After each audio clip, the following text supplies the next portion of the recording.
शरद पवारांनी बोलावली कुटुंबियांची तातडीची बैठक। पुण्यामधल्या मोदी बागेत सगळ्यांना स्नेहभोजनाचं निमंत्रण। सुनेत्रा पवार, सुप्रिया सुळे यांच्यासह सर्व सदस्यांना उपस्थित राहण्याच्या सूचना।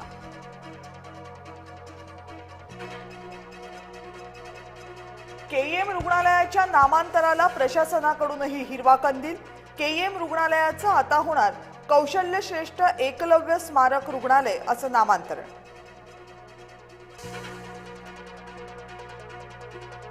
रिक्षा आणि टॅक्सी चालकांच्या मराठी सक्तीसाठी 15 ऑगस्ट पर्यंत मुदतवाढ, पण 1 मे पासून मराठी सक्तीची मोहीम सुरू राहणार।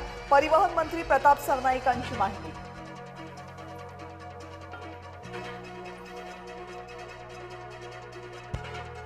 मीरा भाईंदरमध्ये धर्म विचारून 2 सुरक्षा रक्षकांवर हल्ला। नयानगरमधील घटनेनं खळबळ। आरोपी जैब अन्सारीला 4 मे पर्यंत पोलीस कोठडी।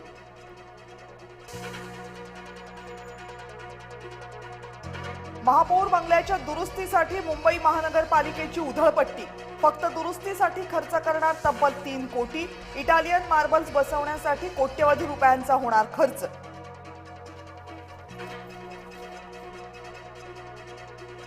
आमदार संजय गायकवाड यांच्या घरावर सीपीआयचा मोर्चा। पोलीस आणि आंदोलकांमध्ये झटापट। आंदोलकांना घेतलं ताब्यात। शिवाजी कोण होता या पुस्तकाचा वाद शिगेला।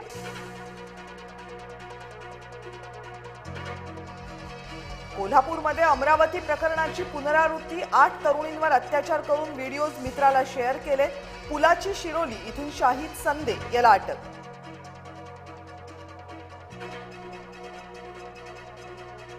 पोलीस आणि शिरोली गावातील ग्रामस्थांची बाचाबाची। मोर्चा काढण्यावर ग्रामस्थ आक्रमक। आरोपीच्या घरावर बुलडोझर चालवण्याची ग्रामस्थांची मागणी।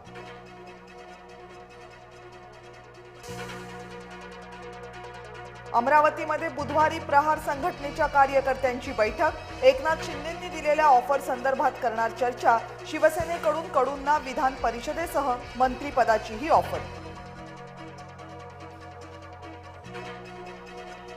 रोहित पवारांनी पुण्यामध्ये घेतली सीआयडी अधिकाऱ्यांची भेट। पोलिसांची कृतीच दिसत नाही, विश्वास ठेवायचा कसा? रोहित पवारांचा सवाल।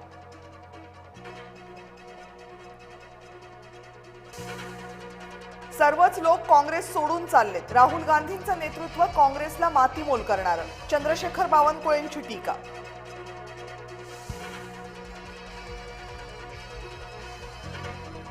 विधान परिषदेसाठी भाजपची 30 एप्रिलला यादी जाहीर होणार। भाजप प्रदेशाध्यक्ष रवींद्र चव्हाण नाव निश्चितीसाठी दिल्लीत। जुन्या कार्यकर्त्यांना संधी मिळणार, सूत्रांची माहिती। महिलेवर अत्याचार करणारा भोंदू शिंदे गजाआड। पोटदुखी बरं करण्याच्या बहाण्यानं लाखो रुपयांना लुटलं। शिर्डीच्या बेलापूर गावातल्या खटकळीमधली घटना।